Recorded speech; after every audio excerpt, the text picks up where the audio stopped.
Hello दोस्तों, नमस्कार। आप सबका स्वागत है मेरे channel Moni easy life tips में, जहां मिलते हैं आपको आज ज़िंदगी को आसान बनाने वाले वो सारी जानकारी, वो सारी व्रत त्यौहार से रिलेटेड पूरी संपूर्ण जानकारी मैं अपनी वीडियो के माध्यम से आप तक पहुंचाती हूं।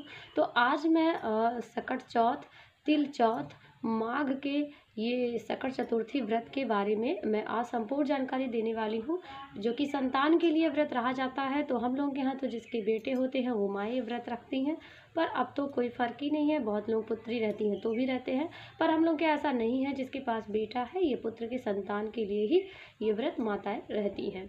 तो इस बार जो सकट चतुर्थी तिल चौथ व्रत है, इसका बहुत सारा नाम है। कहीं पे माघ कृष्ण चतुर्थी व्रत बोलते हैं, तो कहीं पर तिल चौथ व्रत बोलते हैं, कहीं पे संकट चतुर्थी, गणेश चतुर्थी, बहुत सारा नाम है इसका। तो मिला जुला के ये चतुर्थी तिथि में ही रहा जाता है और माघ के महीने में रहा जाता है, जो कि इस बार 6 जनवरी दिन मंगलवार को है। तो चलिए जान लेते हैं कि चतुर्थी तिथि कब से लेकर कब तक है। तो इस बार चतुर्थी तिथि माघ कृष्ण चतुर्थी तिथि जो प्रारंभ हो रही है वो 6 जनवरी सुबह 8:02 से स्टार्ट हो रही है। दिन पड़ रहा है मंगलवार। तो 6 जनवरी मंगलवार को 8 बजे से आपका चतुर्थी तिथि प्रारंभ हो जाएगा और 7 जनवरी 6:52 यानी मतलब समझ लीजिए 7 बजे तक। तो 7 जनवरी को 7 बजे तक आपका चतुर्थी तिथि है। तो 7 बजे जो लोग व्रत रहेंगे इस बार, वो लोग मंगलवार को 6 जनवरी को रहेंगे और 7 जनवरी को 7 बजे के बाद अपना पारण भी कर सकते हैं। चतुर्थी तिथि समाप्त हो जाएगी। तो इस तरह से इस बार माघ का चतुर्थी तिथि पड़ रहा है। तो चलिए जान लेते हैं कि ये व्रत क्यों रहते हैं। ये व्रत अपने संतान की दीर्घ आयु, उनकी रक्षा, सुरक्षा, स्वास्थ्य के लिए रहा जाता है। तो गणेश भगवान को पुत्र मानकर उनकी पहले पूजा की जाती है, फिर अपने बेटों को आशीर्वाद दिया जाता है। आप चंद्रदेव को शाम को निकलने के बाद उनको अर्घ दिया जाता है। गणेश जी को 5 सुपारी चढ़ाया जाता है। दिन भर का निर्जला व्रत रखा जाता है और शाम को फलाहारी किया जाता है। इस व्रत में नमक नहीं खा सकते हैं, लेकिन अगर किसी को दिक्कत है तो वो खाते हैं, तो मैं अपना भाई देख ले, क्योंकि हर कोई अपने तरीके से भी व्रत रहता है। तो हम लोग क्या जिस तरह से रहते हैं वो चीज़ें शेयर कर रही हूँ। तो इसमें नमक नहीं खाते हैं, मीठा ही खाते हैं। तो पूरा दिन का निर्जला व्रत रहती हैं माताएं और शाम को चंद्रोदय निकलने के बाद ही पानी पीती हैं।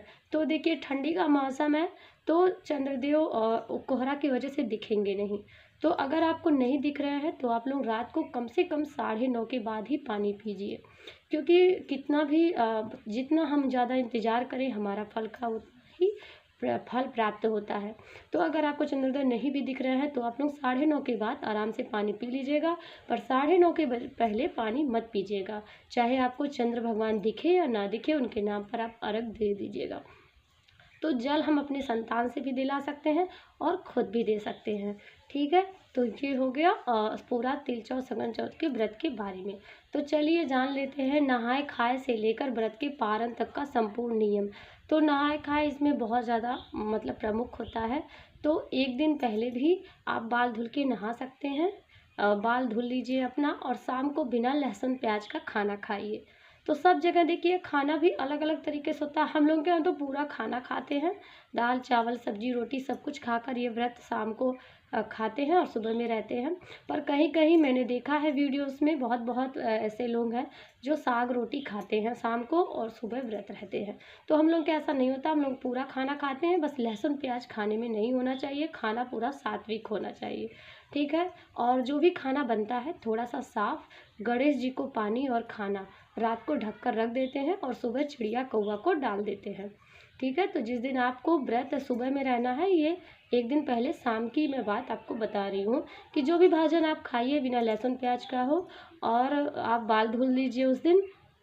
उसके बाद से आप हम लोग के यहाँ क्या होता है कि तिल का पानी, जैसे हम लोग तिल का लड्डू बनाते हैं व्रत वाले दिन, मेन वही होता है। काला तिल का लड्डू बनता है और वही शाम को चढ़ता है भगवान जी को, और वही खाकर हम लोग अपना व्रत भी तोड़ते हैं शाम को। ठीक है, सबको प्रसाद के रूप में भी देते हैं। जिसके यहाँ बेटा होता है, बेटे का जनेऊ होता है, लड़की की शादी होती है, तो उस साल भेड़ा भी कटता है, ऐसे पहाड़ नुमा बनाकर तिल का उसको कटवाते हैं। तो ये सारा भी होता है जिसके घर जैसा हो, तो आप लोग देख लीजिएगा। तो इस तरह से होता है। हम लोग जब तिल धुलते हैं तो तिल का पानी किसी डिब्बे वगैरह में भर के रखते हैं और व्रत वाले दिन उसी तिल के पानी से नहाकर व्रत रहते हैं। और बहुत जगह तो एक दिन पहले ही सब लोग बाल धुल के नहा लेते हैं, उस दिन बाल नहीं धुलते हैं। पर हम लोग के ऐसा नहीं है, हम लोग के यहाँ व्रत वाले दिन ही बाल धुलते हैं। और वो जो तिल धुलते हैं वो तिल के पानी रखते हैं किसी डिब्बे में और उसी से बाल धुल के नहाते हैं और व्रत रहते हैं। तो एक दिन पहले शाम की ये हो गई बात कि इस तरह से आपको नहाए खाए वाले दिन बाल धुल लेना है। आपको शैम्पू वगैरह से धुल लीजिए। जिसको सुबह तिल के पानी से व्रत वाले दिन नहाना है वो भी एक दिन पहले बाल धुल ले, तो बाल धुल लीजिए। लहसुन प्याज वाला बिना खाना खा लीजिए। शाम को जो भी खाना बनाइए गणेश जी को पानी और खाना आप ढक कर रख दीजिए। सुबह से चिड़िया कौवा गाय को भी खिला सकते हैं, ठीक है। ये सारा चीज़ हो गया। व्रत वाले दिन आप सुबह में उठिए और उसके बाद से नहा धो के जैसे नॉर्मल पूजा होता है अपने मंदिर में करिए। गणेश जी की स्पेशली पूजा कीजिए। सूर्य देव को जल दे दीजिएगा। सूर्य देव का जल प्रमुख होता है इसमें, क्योंकि चंद्रदेव सूर्य देव सब एक ही देवता है, तो सबको जल देना चाहिए। सूर्य देव को जल दे दीजिए। मंदिर में अच्छे से पूजा करिए, आरती करिए, सब कुछ करिए, ठीक है। पूरे दिन बच्चों को डांटना मारना नहीं चाहिए, क्योंकि हम बच्चों के लिए ही व्रत रहते हैं और पूरा दिन बच्चों के लिए अच्छे अच्छे आशीर्वाद और अच्छी अच्छी बातें ही हमारे मुंह से निकलना चाहिए, क्योंकि हम उस दिन निर्जला व्रत रहते हैं और हमारे मुंह से जो भी शब्द निकलता है बच्चों को बहुत लगता है। इसीलिए आप लोग कोशिश करिए कि कोई भी बद्दुआ या बच्चों पर गुस्सा बच्चों को मारना ये सब उस दिन मत करिएगा, ठीक है। बहुत ही प्यार से उस दिन रहिएगा। बच्चों को बहुत अच्छे अच्छे आशीर्वाद दीजिएगा, क्योंकि जब हम भूखे पेट होते हैं तो हमारा मन बहुत साफ होता है और आशीर्वाद भी बहुत लगता है। जिस दिन हम खाना नहीं खाए होते हैं, निर्जला व्रत होता है हमारा, ठीक है। उपवास में माताओं का जो आत्मा होता है ना वो परमात्मा के समान हो जाता है। तो इस तरह से पूरा दिन हो गया। शाम को आप चाहे तो नहा लीजिए, ठीक है, या तो फिर आप एक साफ़ कपड़ा पैर हाथ धुल के अपने साफ़ कपड़ा बदल लीजिए। एक साफ़ चादर वगैरह पहले से धुल के रखिएगा, जो कि शाम को आप ओढ़ लीजिएगा, क्योंकि शाम गणेश चतुर्थी का व्रत है, संकट चतुर्थी का। उस दिन शाम को 6 बजे के बाद आप गर्म पानी से नहा लीजिए। पैरों में महावर आलता लगा लीजिए। बढ़िया से पूरा श्रृंगार करके पूजा का बहुत ही विधान है। अगर गणेश जी की पूजा आपने अच्छे से कर ली तो आपका व्रत सफल है। तो गणेश जी को आप क्या क्या चढ़ा सकते हैं, चलिए जान लेते हैं। तो पहले तो गणेश जी को आप गंगा जल चढ़ा सकते हैं, चावल चढ़ा सकते हैं, बूंदी के लड्डू चढ़ा सकते हैं, तिल के लड्डू, गुड़, गन्ना, शकरकंदी, पान, सुपारी, कलावा, सफ़ेद पीला फूल, पीला चंदन, ये सब गणेश जी को चढ़ा सकते हैं आप। तो जिस दिन आपका व्रत हो गणेश जी को अच्छे से चौकी पे विराजमान कीजिए, पीला कपड़ा बिछा लीजिए। उन्हें वस्त्र नहीं है तो आप कलावा चढ़ा सकते हैं, थोड़ा सा तोड़ के गणेश जी को ऐसे लपेट दीजिए। पान सुपारी चढ़ा दीजिए। गणेश जी को गंगा जल से स्नान करवा दीजिए। उनको धूप दिखाइए, दीप जलाइए, आरती कीजिए। कथा भी गणेश चतुर्थी संकट चतुर्थी की कथा होती है, जो कि आप पढ़ लीजिए, ठीक है। उनको 5 चीज़ें ज़रूर चढ़ाइए, जैसे गन्ना हो गया, गुड़ हो गया, तिल के लड्डू, शकरकंदी, गाजर, कद्दू। जिसके यहाँ जो चढ़ता है, हम लोग के यहाँ तो नया चावल भी चढ़ता है। बेटा जिसके पास जितने बच्चे होते हैं उतना उधर नाप के रखा जाता है चावल। तो आपके यहाँ चढ़ता है तो ठीक है, नहीं चढ़ता है तो कोई बात नहीं, पर ये 5 चीज़ें आप ज़रूर चढ़ाइए। तो ये सारा चीज़ें चढ़ाकर गणेश जी से प्रार्थना किया जाता है अपने बच्चों के लिए कि हमारे बच्चे अच्छे रहें और उनकी मतलब जीवन में सारी मनोकामना पूर्ण हो, उनका स्वास्थ्य अच्छा रहे, कोई संकट ना आए, ठीक है। जिसे संतान प्राप्ति है वो लोग भी बहुत लोग रहते हैं, तो जिसको जिसकी जिसकी जैसी भावना वो अपना व्रत इस तरह से रह सकते हैं। तो इस तरह से आप करिए और 21 दूबा ज़रूर चढ़ाइए, ठीक है। अगर दूबा मिल जाए तो 21 दूबा भी चढ़ाइए। तो दूबा, पान सुपारी ये सब गणेश जी को बहुत पसंद है, तो आप लोग जरूर चढ़ाइए। आप सबका व्रत पूर्ण हो। कि शाम को शकरकंदी, गुड़, हाँ, कद्दू और नए चावल का आटा, जैसे 2.5 पाव हो गया, 5 पाव हो गया, जिसके जितने लड़के होते हैं उस हिसाब से सब लोग रखते हैं। उसके बाद से ये 5 चीज़ें हो गए, फल फ्रूट हो गया, सब कुछ शाम को चढ़ाया जाता है। गणेश जी को सुपारी पान चढ़ाया जाता है। फिर सकट चौथ, तिल चौथ की कथा भी सुननी चाहिए, आरती करें। सब कुछ करके हम लोग चंद्रोदय का इंतज़ार करते हैं। जब चंद्रोदय निकलता है तो बच्चों के हाथ से अर्घ दिलाते हैं, उनसे सभी देवी देवता का पाँव रखाते हैं। बच्चों को ढेर सारा आशीर्वाद दीजिए। जब आप पानी पीजिए तो उससे पहले बच्चों के हाथ से ही पानी पीजिए और उन्हें बहुत सारा आशीर्वाद दीजिए, क्योंकि माँ का आशीर्वाद पूरे दिन आप निर्जला रहते हो बहुत लगता है बच्चों को। तो बच्चों के हाथ से ही पानी पीजिए, उन्हें ढेर सारा आशीर्वाद दीजिए। सभी देवी देवता का पैर भी रखाइए बच्चों से, उनको टीका कीजिए, ठीक है। उसके बाद आप अपना शकरकंदी खा लीजिए, दही खा लीजिए, दूध खा लीजिए।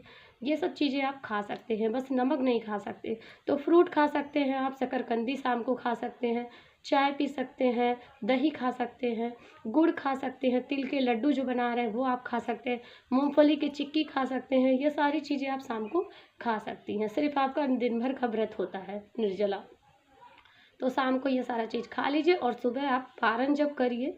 ऐसे दूसरे दिन पारण की जो विधि है वो भी अगर आप बिना लहसुन प्याज के करें तो बहुत अच्छी बात है। जो भी आपने मंदिर में चढ़ाया है, हम लोगों के यहाँ तो उसे दे देते हैं, या तो कोई ना मिले तो गाय को खिला दीजिए। उसके बाद से आप सुबह नहा धो के पूजा पाठ करने के बाद पारण कीजिए और कुछ दान दक्षिणा भी चढ़ा दीजिए, जो अन्नदान जरूर करिए। ठीक है, तो ये सारा चीज़ हो गया जो कि सकट चौथ तिल चौथ व्रत के बारे में मैंने बताया है। और जो लोग फर्स्ट टाइम व्रत उठा रहे हैं या फिर साल 2 साल का भी बेबी है आपका, तो वो लोग सुबह में गर्म पानी से ही नहाएं। और थोड़ा सा मतलब उनको हेल्प की ज़रूरत होती है तो घर में सभी लोग उनकी हेल्प ज़रूर करें, क्योंकि छोटा बेबी होता है तो सारी पूजा वगैरह करने में दिक्कत होती है। और शाम को आप गर्म पानी से नहा लीजिए, ठंडे पानी से बिल्कुल मत नहाइएगा क्योंकि आपका छोटा बेबी है। उसके बाद से आप बच्चों को खूब आशीर्वाद दीजिएगा और बच्चों को भी नए कपड़े पहनाइएगा, उनको टीका कर दीजिएगा, ढेर सारा आशीर्वाद दीजिएगा। आप सबको संतान व्रत की हार्दिक शुभकामनाएं। दिसंबर में हुई होगी और अभी जनवरी में उनका व्रत पड़ गया। बहुत लोगों का 2-3 महीने का बच्चा होगा और उनका सकट चतुर्थी पहली बार व्रत पड़ गया। बहुत लोगों का साल भर का बेबी होगा और सकट चतुर्थी व्रत हो गया। हाल में ही किसी का ऑपरेशन से बच्चे होते हैं, 6 महीना 7 महीना हुआ, उनका तिल चौथ का व्रत पड़ गया। तो उन लोगों के लिए कुछ खास टिप्स है मेरे पास कि आप लोग व्रत के एक दिन पहले बहुत अच्छे से खाना खा लीजिए। शाम को, शाम के खाने में दही हो गया, सलाद हो गया, हरी पत्तेदार सब्जी हो गई, ये सब खा लीजिए। इससे आपको दिन भर प्यास नहीं लगेगा। अगर आप फीड करवाती हैं बच्चों को तो अच्छा आराम से दिन भर आप फीड करवा पाएंगी, क्योंकि दिन भर का निर्जला होता है, शाम को तो आपको पानी वगैरह पीना ही होता है। सकट चतुर्थी जो है, ये चतुर्थी तिथि जो होता है वो 6 जनवरी को मंगलवार को सुबह 8 बजे लग रहा है। तो आप लोग 8 बजे के पहले चतुर्थी तिथि नहीं है, मतलब भोर में आप कुछ खा भी सकते हैं। खाने में आप अनाज मत खाइएगा, जैसे बिस्किट नमकीन ये सब मत खाइएगा। आप चाय ले सकते हैं, दूध ले सकते हैं, कॉफ़ी ले सकती हैं, दही ले सकती हैं, सेब खा सकती हैं, ड्राई फ्रूट्स खा सकती हैं। तो सुबह उठकर आप 4 बजे ये सारी चीज़ें खा लीजिएगा, ब्रश करके खा लीजिएगा। फिर बाद में आप 7 बजे 6 बजे उठिएगा, नहाइए धोइएगा, अपना पूजा पाठ करिएगा। ठीक है, तो आप लोग देखिए जिसके छोटे बच्चे हैं, जिसका ऑपरेशन हुआ है, कोई दिक्कत है, उनके लिए कोई ऐसा नहीं नियम है कि आप अपना जान देकर व्रत रहें, क्योंकि अगर आपको कुछ हो गया तो आपके बच्चे की भी सेहत बिगड़ जाएगी, आपका भी सेहत बिगड़ जाएगा। तो देखिए व्रत का मतलब है अपने बच्चे की रक्षा करना, ना कि उनकी तबीयत खराब करना। माँ का तबीयत खराब मतलब बच्चे का तबीयत खराब। सर्दी जुकाम और ठंड भी बहुत हो रही है, आप लोग गर्म पानी से नहाइएगा शाम को भी और सुबह को भी। ठीक है, शाम को पूजा करनी होगी तो भी गर्म पानी से और सुबह भी। उसके अलावा आप साफ स्वेटर, साल, एक चादर धुल के पहले से 2 दिन पहले ही रखी रहेगा। नहाने के बाद जस्ट आप उसे पहन लीजिएगा, मोजे लगा लीजिएगा। इससे क्या होगा कि मतलब आप साफ स्वच्छ पहन के उसी पहन पूजा के दौरान भी आपको ठंड नहीं लगेगी। बहुत लोगों की दिक्कत होती है, नहाने के बाद वो काँपते रहते हैं और सोचते हैं कि साफ़ नहीं है, इसको खाकर मैं खाना खाई हूँ तो ये साल नहीं पहनूंगी, वो स्वेटर नहीं पहनूंगी, वॉशरूम गई हूँ। तो इसलिए मैं बोल रही हूँ आप लोग 2 दिन पहले ही धुलकर साफ साल, स्वेटर, चद्दर रखिएगा। दोनों टाइम नहाने के बाद जस्ट पहन लीजिएगा। अपना ख्याल रखिएगा, अपने बेबी का ख्याल रखिएगा। आप लोग पहली बार व्रत रह रही हैं तो आप लोगों को हार्दिक शुभकामनाएं। आप लोगों से रिक्वेस्ट है कि अगर आप लोगों को मेरा वीडियो पसंद आता है और आप लोगों को लगता है कि मेरा वीडियो आप सबके लिए यूजफुल है, तो प्लीज़ वीडियो को लाइक, शेयर और चैनल को सब्सक्राइब करना बिल्कुल मत भूलिएगा। ऐसे और भी वीडियो पाने के लिए मेरे चैनल को सब्सक्राइब करिए, लाइक करिए और बहुत सारा अपना प्यार और सपोर्ट दीजिए। कमेंट में अपना राय भी दीजिएगा कि आप लोग तिल चौथ व्रत कैसे रहते हैं, क्या खाते हैं। आप लोग बाल एक दिन पहले धुलते हैं, उस दिन धुलते हैं। ठीक है, तो चलिए आज का वीडियो यहीं पे करते हैं समाप्त। नेक्स्ट वीडियो किस टॉपिक पे हो इस बारे में भी आप लोग कमेंट जरूर करिएगा। तो आज के लिए इतना ही, मिलते हैं अगले वीडियो के साथ, तब तक के लिए नमस्कार।